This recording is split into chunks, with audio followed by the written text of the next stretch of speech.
Hey guys, so really quickly, I wanted to make a video about my cat. I love her more than anything. And I never knew that I could love anything this much in my life. But she has literally changed my entire life. Taught me so much about love and patience and she's so loving and kindness and being calm. And sometimes, I always catch her and then I get my cuddles and my hugs and stuff like that. But but sometimes you gotta let them come to you, because the love that she gives me when she comes up to me is so much better than the love that I get when I just pick her up like right now. She's really calm right now because it's like 2 o'clock in the morning and she's ready to go to bed. But people say that, oh, sorry, some cats don't let you, oh, you wanna go? Some cats don't, oh, okay, you wanna go. I love her so much. Don't let you pick them up and hold them. Like, I hold her like a baby. I love her so much. I was able to train her, and she's the cleanest cat ever. In her potty practices, and just like even when she, like if she gets sick and she's gonna throw up, she'll find me and she'll be like, ah, and then she'll throw up because she knows that I have to clean it up. So she's not disrespectful and just throws up.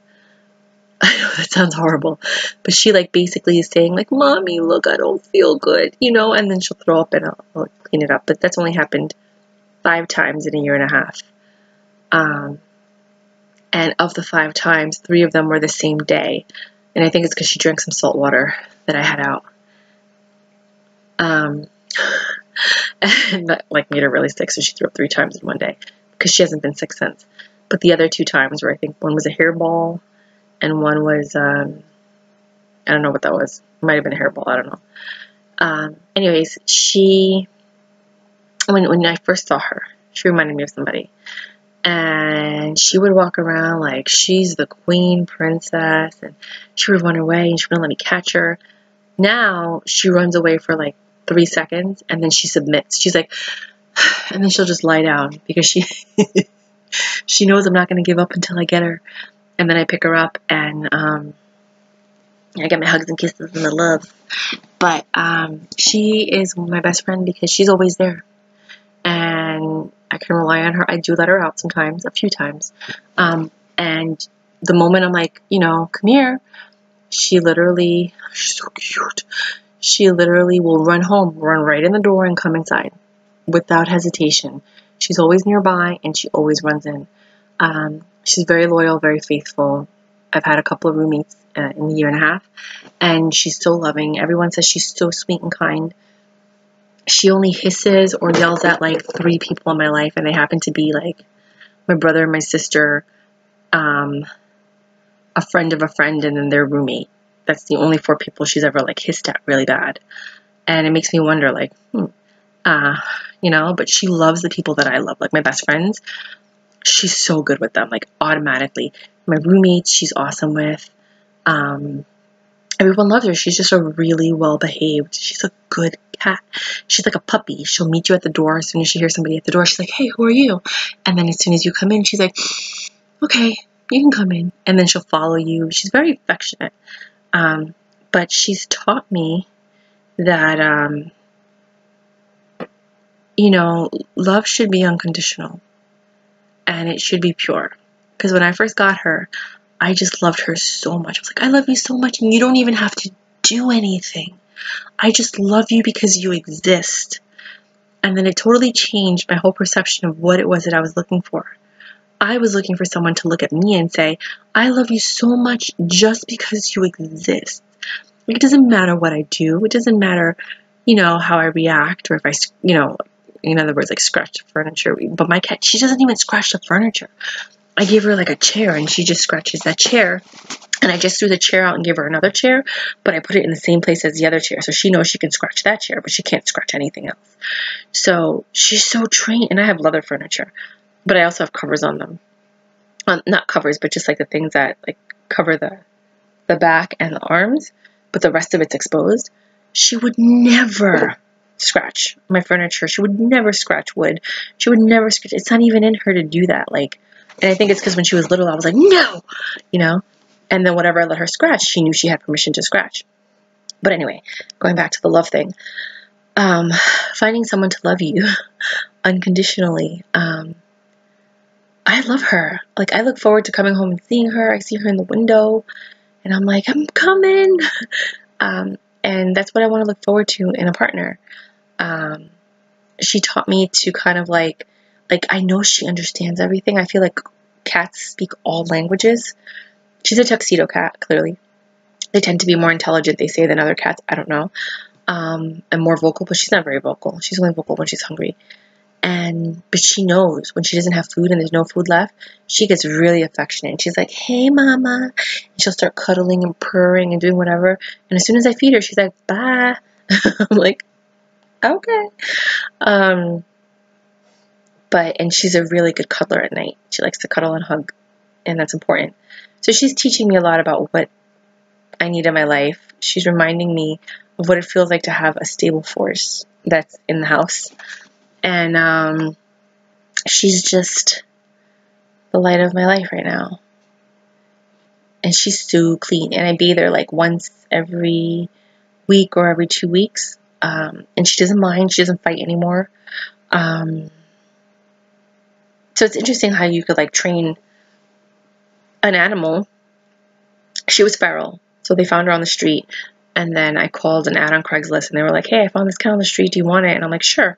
She was a kitten. She was tiny, still had a pink belly. She was, again, maybe a month old.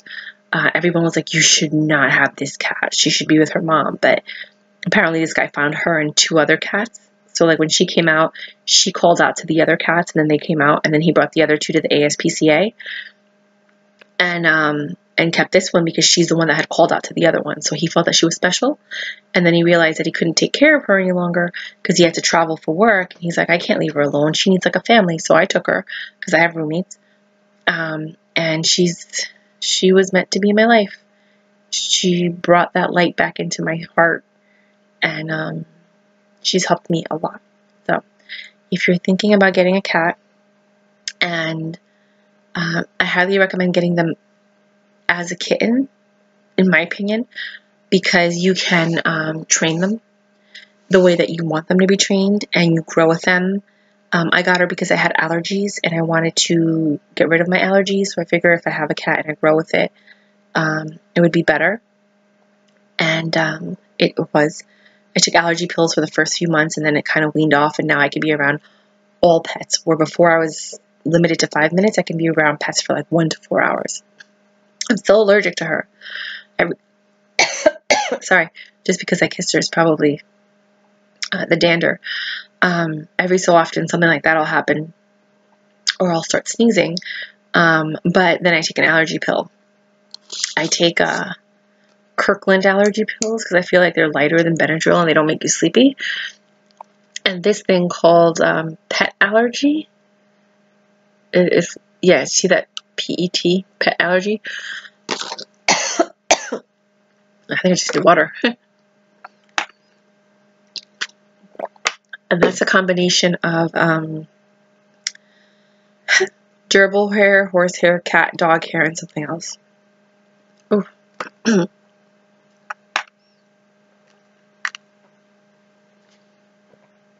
So good. I drink a lot of water today. And that helped a lot. When I first got her, I was giving her formula, and whenever she would go to the bathroom, I had an open litter. I didn't have like a covered one yet. I woke up because you could smell it. I would pick her up, or sometimes I saw her going to the litter. I would pick her up. I would put her face near the poop so she could smell it, and then I took her paws and I would cover it with her hands every time. After the 3rd or 4th time, she would go to the bathroom, smell it, and then cover it up. And now to this day, she still does it. So her litter never smells because she covers it up. She's very clean and neat because I used to bathe her once every, back then it was like once a week because I was so allergic to her and I had to get the dander off. And she was always licking. So now she's like super clean. She doesn't smell ever. Like everyone's like, that's amazing. I'm like, yeah, I know. I bathe her with Bronner's. Is that what it's called? That like organic soap in the big bottle, and it comes in like rose or peppermint or these. I think it's Bronner's. It's like the 16-in-1 soap. It's a liquid soap, and I use that to bathe her. I use rose, so she always smells good and it's natural. And I know she could lick it. What else? And right now she's sleeping. She's so tired. I woke her up to make this video, and now I'm gonna pick her up when I'm finished to sleep with her because I need her next to me. And I just feel bad because I feel like when I do have a boyfriend, and I know that time is coming, because now I'm open to love and I'm allowing and welcoming the male energy into my life. Where before I was like, be gone, man. Unless you just want to hang out, watch movies, and drink beers, you know, like just. Anyway, and she's gonna feel, you know, like that my love, that all that love I was giving her, is now being divided or giving to someone else. So it's very interesting to see how that's gonna happen, like what's gonna happen. I've already decided if I travel, I'm taking her with me. You know, especially the documentaries that I want to make. If that happens, I'm going to find a way to bring her with me if I can. And I just love her so much. And yeah, that's it. So I just wanted to share that with you guys. If you're thinking about getting a cat for because you want one, it's worth it. I think they're amazing, beautiful pets. Some people are like, their cats are so unaffectionate and blah, blah, blah. And I feel like your cat is a reflection of your energy. And I'm such a mush, and I'm super affectionate, and I'm just so curious. And I love people, and so I feel like that's why she's the same way. And when I meet somebody that I don't like or I don't feel that has good intentions for me, I'm like, you know, and she's the same way. I think that's why she was like that with those 4 people. Even though I love my brother and sister and they love me to pieces, I think it's just that either she's confused because she's like, you're like the same, or she's, I think it's because most people, when you meet a cat, they'll be like, hey, come here, you know? But my brother and my sister just kind of like pick her up and act like she's part of the family, and she doesn't like that. She wants to get comfortable with you before you know, I don't even think she's ever let anybody pick her up. I don't remember that. I know that she'll like jump on their lap, or she'll actually like, you know, go like this and play with them. But I don't think many people have ever picked her up. And I think that's why she hisses. I think I'm the only person that's allowed to pick her up. And I think what happens is my brother and my sister try to pick her up, or I give them to her, and then she like flips out. But no, because when my aunt was alive, I would put her on my aunt's lap, and she would just sit there all day. But me and my aunt have very similar energy, and we have very similar love levels and very similar peace and calm. She's my favorite person on the planet. And I think my cat felt that. So they're very intuitive. She's always like, if she's not at the window and I'm walking in the door, not in the door, but when I'm walking past the house, it's like she jumps onto the ledge. It's like she knows I'm coming home, you know? And I just think that's really cute. They say that sometimes you have a psychic connection to your cat. I thought that was cute. So if you're thinking about getting a cat for allergies, I recommend it. It might not work for you. Your allergies might be so bad that you have to get rid of the cat, at which point I recommend giving it to someone versus the ASPCA, because the ASPCA tends to put them to sleep after a certain number of days. It's better to just go on Craigslist and give it away. If you're trying to get a cat that's a secondhand cat, I don't know what that experience is like.